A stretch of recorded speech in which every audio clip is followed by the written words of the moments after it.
What's going on, guys? Welcome back to the channel. So today we are finally putting the transmission back in this car, and we're gonna hear it start for the first time in like 270 days, I think it is, since the last time this car was ran, because you can't start it without the transmission because the starter bolts the transmission. So I got the last part today. It just showed up an hour ago. New throwout bearing. Do not, if you guys, anyone that knows and who deals with these cars, should always put a new throwout bearing in them when you pull the trans, especially if they got any miles on them, because otherwise they're kind of known to leak. Then you gotta pull the whole trans back out, and I really don't want to have to pull it back out. So now that I got that, I want to put that on, and she's ready to go back in the car. So the goal is to get the car running by tonight. I'm hoping to get it done tonight, but I don't think I'm gonna get it done tonight. We'll see. But we also got some taillight covers, and I tinted those. I gotta tint the rest of them. I got all the stuff here. But I think I'm gonna replace the lights because I'm not a huge fan of how this tint is going. You can see around it, kind of. Not super huge on that, but that's not the point of today's video. So most of this is gonna be on time lapse, mainly because I want to listen to music. This heater's gonna kick on and off a lot, and I'm probably gonna hear some swearing and cussing otherwise, because this can be a little bit frustrating. So I'm gonna actually put you guys on time lapse for pretty much most of it, and then I'll kind of explain what I do as I go a little bit. So I'm gonna get the car up in the air and start doing the transmission in, and then I'll be on time lapse. Before I do that, but I want to show you guys what came out of this transmission. That gear is pretty toast, along with this one. And then it's all the pieces. I should say some of the pieces that were in the trans pan or whatever in the transmission. So she was pretty toast. It's just a stock rebuild. I originally had it rebuilt stock for quickness, but since parts were back ordered, and I think either this piece, I think, is what took forever to get, if I remember right. So I think that's third gear. I don't remember. One of the pieces took forever. And since I already had it there, I tore it apart, I already had money into it. I didn't really want to go order a brand new transmission, or I built one and then have to also pay for this one at the same time. So we waited for this one. Once this one goes, I'm gonna try to not speed shift it so much this summer and be a little easier on it. And then probably over this next winter, then put a built one in it. Because even the built ones right now are way out. They're like a month or two out. So let's get this one back in the car. And this also held up for 30,000 miles, so it should be fine for what I'm doing with it, maybe. We'll see. Let's get to it.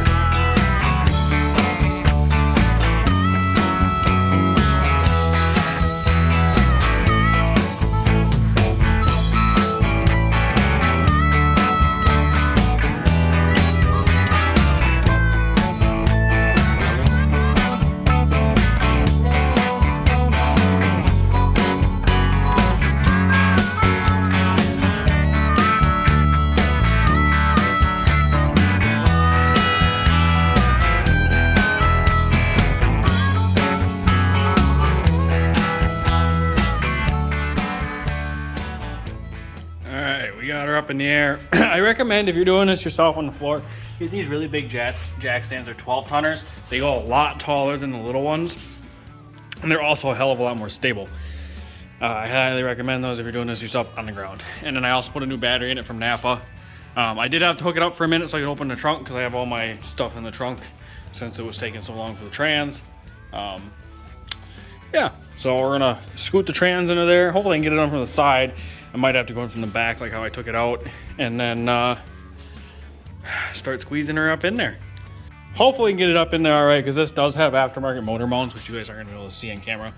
I might be able to show you guys when I take the wheel off in a little while, but it's got aftermarket motor mounts. I can't tip the motor back as far, so I don't know how hard it's gonna be to put back in. On stock motor mounts, it's actually quite easy.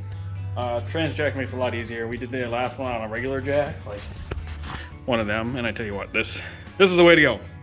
So I'm gonna actually, I gotta line the clutch quick, make sure that's all lined up, and then we're gonna start throwing this baby in.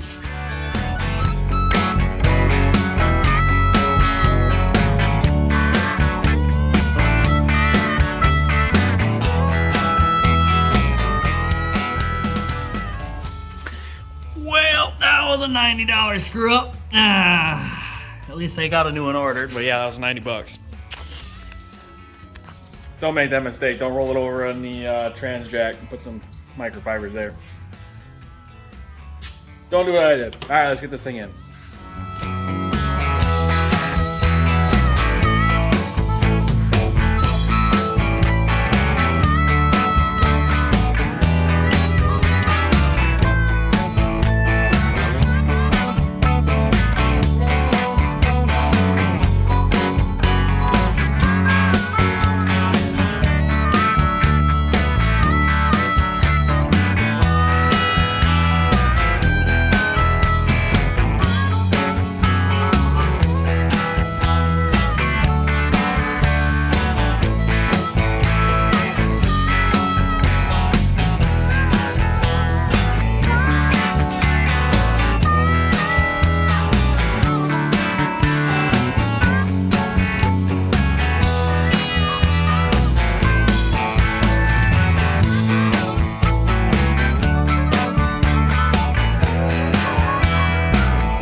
Trans is back in. We're just finishing putting the exhaust on.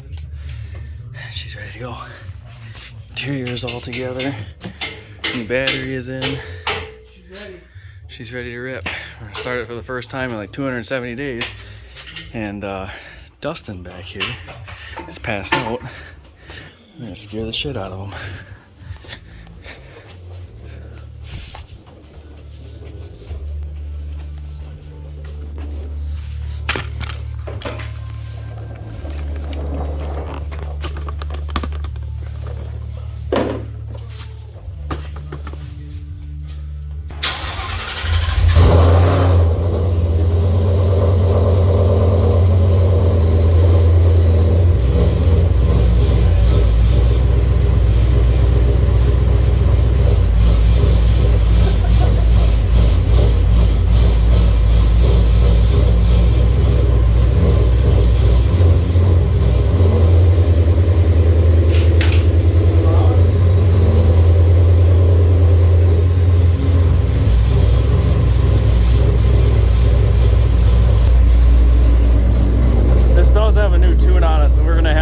Messing with the tune. I'm gonna have to send it to Lon and do a revision because it's idling a little funny, but I'm in the clutch right now, trying to bleed it.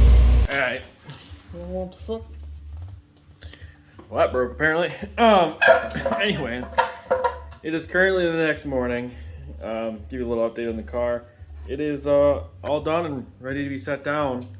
And I tell you what, I'm freaking sore laying on that cold concrete. I'm no spring chicken anymore. But everything's done. We kind of buttoned everything up off camera because we were getting kind of a lot of people here. And to be honest, a lot of that was left was just kind of tedious stuff. Like putting the dry shaft in and the dry shaft loops and stuff was it took a very long time because the way this is designed. All under here.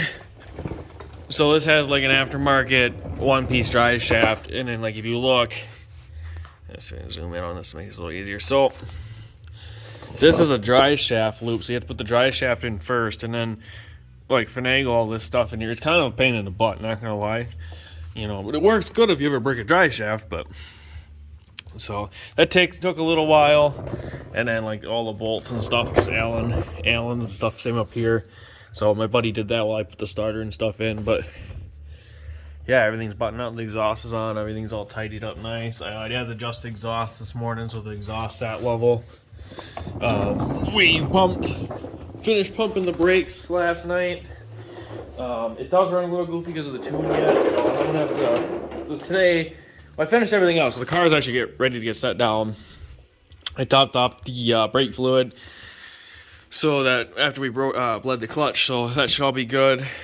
Keep an eye on that for a little while, but yeah, so we're gonna data log it. I'm gonna try to figure out how to hook everything back up again, because it's been so long since I messed with the tuning side of it. Alright, so I actually decided not to do a data log because I forgot that they want me to drive it and some other stuff. So I'm going to wait, just do it all at once. So we'll do that for a different day when it gets nice out, because right now it's all snow outside. But we're going to fix this stance issue today. So you can see the front wheel is sucked in, and it freaking drives me nuts. And I have a couple different sets of wheel spacers over here. I have 3/4, and I think these are 1 inch. So we're gonna make these fit today. I have to trim the back of the wheel just a little bit because the stud with the spacer actually nicks the back of the wheel. So we just gotta trim out a little bit on each round for each stud. So I'm gonna get the front end up in the air, and I'm going to pull this wheel off. And we're gonna at least get the stamps right in this video, and then it should be pretty much ready to roll. I'm gonna get the windows tinted darker and some other stuff. I'm gonna order some more shit for it tonight. But yeah, she's coming along nicely. These brakes are a little rusty from last time I washed it. It's been sitting so long. But get the wheel off. So what I'm talking about by trimming the wheel is get the spacers in right, so the spacer bolts will now come here. But now the existing studs in the car will actually here, and you can see I tried to put one on at one point. It just nicks. I'm gonna have to trim this a little bit all the way around.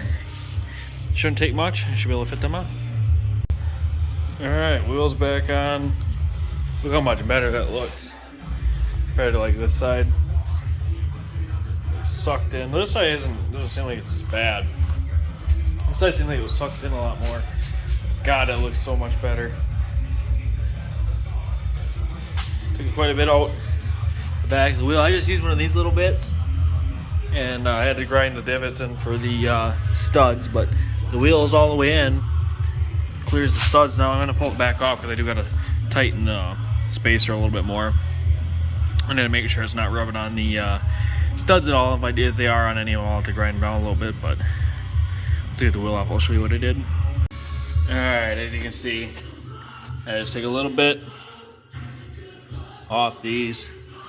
Not a crazy amount. I'd say maybe 1/8 inch or so. This one I got this one I gotta take a tiny more off. It just nicks, otherwise the rest of them are all good. I'm gonna trim that a tiny bit, tighten the spacer, and throw the wheel back on. Alright, so I got the driver's side on. And you can see, this side seemed like it was sucked in more than the driver's side. Because if you look at like this side with a 3/4 inch spacer, or yeah, I think it's a 3/4, either that or half. Compared to like this side with no spacer, it almost, like this side barely is in farther. But it does look a lot nicer. I mean, you go from here being, you know, actually, you know, not being able to see the tire because it's sucked in a little bit compared to like this side to like where it's got like it's flush. To me, that's a huge difference. So we're gonna do the other side. I'm curious to see how that side's gonna sit because, like I said, that side seems like it doesn't suck in as far. All right, got the other side on. This side has definitely got a more positive camber. I think positive is where the top. Yeah, positive is where the top is out farther. So like, this side's got more positive camber. Because if you look, this side's got a hair of poke. Where this side is like pretty much flush. So I'm gonna have to play with that a little bit, but I'm not gonna do that tonight. So I think this is where we're gonna end the video. We got the car down, got it running, got the front stance figured out and sitting a little bit better. It doesn't look so goofy. I tell you what, this just looks so much better. Oh yeah. Definitely need to get cleaned up though. If you guys enjoyed the video, please make sure you like, comment, subscribe. We're gonna have more videos on this. I do want to order a big splitter for it. I did find a wing that I think I'm gonna order along with some other stuff. So gonna be a lot of mods coming this summer.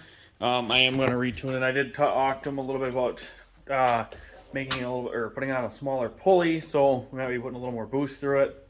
We'll see. We'll see what we end up doing this summer. And yeah, it should be fun. I'm gonna get it ready for Out of Motion. That's in towards the end of May. So see you guys in the next one.